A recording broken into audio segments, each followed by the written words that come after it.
everyone. I did my death penalty debate on the con section, so I am against it, and Ashley did pro, so she is for it.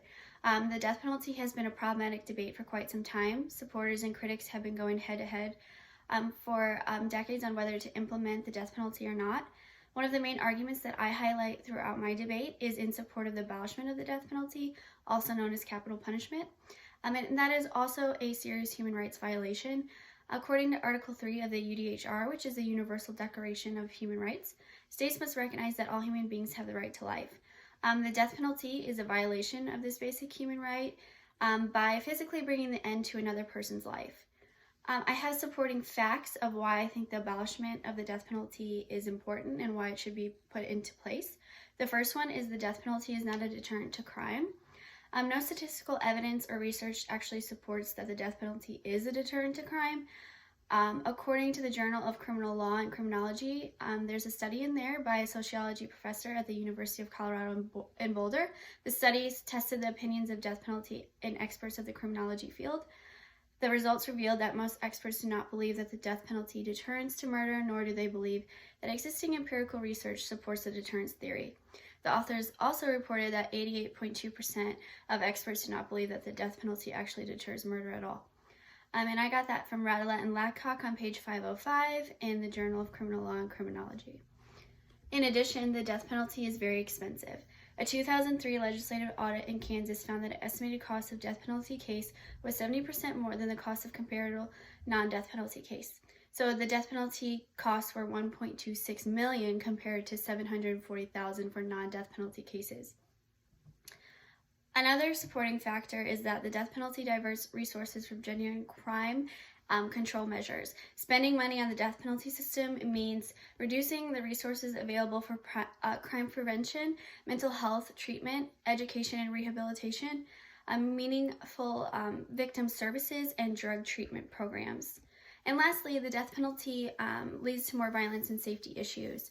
An interesting thing I found from the Criminology of the Core, one of our textbooks that we're reading in class, is a study conducted by Jeffrey Rapp. He studied the effect of the death penalty on the safety of police officers.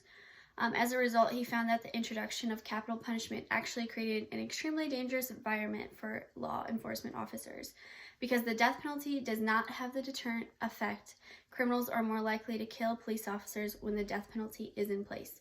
Siegel, page 117 in the Core.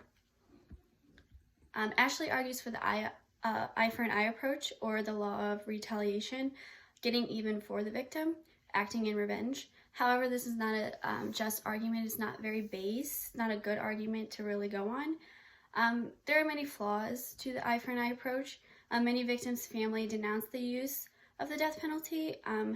It causes more pain than it does anything.